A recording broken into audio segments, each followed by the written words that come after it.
So, a while back, the pioneer of heavy metal, Ozzy Osbourne, passed away at the age of 76 from a heart attack. So I thought it would be appropriate to do a History of Black Sabbath video. So back in 1968 in Birmingham, England, Ozzy Osbourne, Tony Iommi, Bill Ward, and Geezer Butler made a band called the Polka Tulk Blues Band. Yeah, before Black Sabbath existed, there was the Polka Tulk Blues Band. And as you could probably tell by the name, they were a blues band. However, I think they quickly realized that that name was awful, so they switched it to Earth. But, this era wasn't really that special considering that they didn't actually release any albums, but I'm still bringing it up because it's part of the history. Then what happened next was revolutionary. Oh guys, the new Christopher Lee movie is in the cinema right now. We should go out and watch it tonight. Oh, what's it called? Black Sabbath. Oh, that sounds pretty cool. We should go see it. So I'm guessing when they went to the movies, it played out like this. Wow, this is a really good movie. Hold on a second. I have an idea! So, what was the idea that he had? Well, the idea that he had was that they would go home, make a song, and then name it after the movie. Then they changed their name for good to Black Sabbath, probably because they realized how cool it sounded. Wait, they named themselves Black Sabbath because they like how the song had a devil's tritone? Alright, well, that's weird. Anyways, they released their self-titled album in 1970, and it's widely considered to be the first piece of heavy metal music. And I guess they really liked what they were doing, because they immediately started making a new album and finished it before the year even ended. So, in the same year, the album Paranoid was made. Paranoid was a huge success, definitely one of the most famous metal albums out there, because it had a lot of hits like this, and definitely this. So, then just a year later in 1971, they released their third album, Master of Reality. Oh, hold on. Wait a minute! Now, unlike Paranoid, this album was not a huge hit in the UK.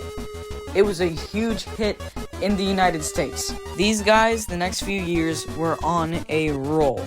They were consistently uploading, unlike me. In 6 years, they made 5 albums, such as Volume 4 in 1972, Sabbath Bloody Sabbath in 1973, Sabotage in 1975, Technical Ecstasy in 1976, and Never Say Die in 1978. However, then they stopped making albums for about 2 years until they revealed that they fired Ozzy. They say that they fired Ozzy over creative differences, which is a lot of bands' excuse for firing their members, but we're talking about Ozzy here. Considering all the drugs that he would do, all the alcohol that he would drink, and all the heads that he was biting off of bats, he definitely would get fired at some point. However, Ozzy seemed to be doing just fine without the rest of the guys, because he had a very successful solo career after he got fired. So after Ozzy was fired, they got Ronnie James Dio, the holy diver himself, to come be the new vocalist. Then they were back on the album train because in 1980 they released Heaven and Hell. However, shortly after this album was made, Bill Ward quit.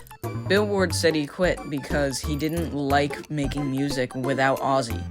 So for a new drummer, they got a man named Vinny Appice. Then they made an album in 1981 called Mob Rules, which is the last album that Ronnie sang on. So after Ronnie stepped down, Ian Gillan became the new singer of Black Sabbath. However, Ian Gillan did not stay very long because he only recorded one album, Born Again, in 1983. So after Ian stepped down, Glenn Hughes took over and only sang on one album yet again, Seventh Star in 1986.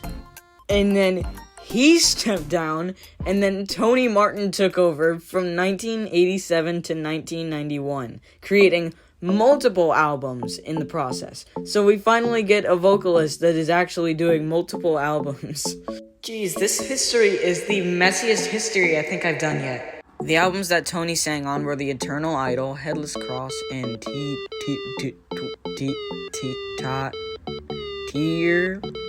I don't know, someone sucked at spelling. But for some reason, after these 3 albums came out, this happened. Hey, Tony. Huh? Get out. Yeah, for some reason he left the band just so Dio could come back again. But just like Tony, Ronnie had only done 3 albums before he left again: Dehumanizer, Cross Purposes, and Forbidden. So to end all this vocalist chaos, Ozzy finally came back for good.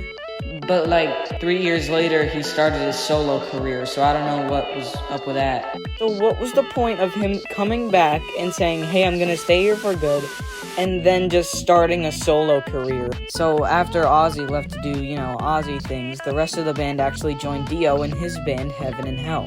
But that didn't last very long, considering that Dio passed away in 2010.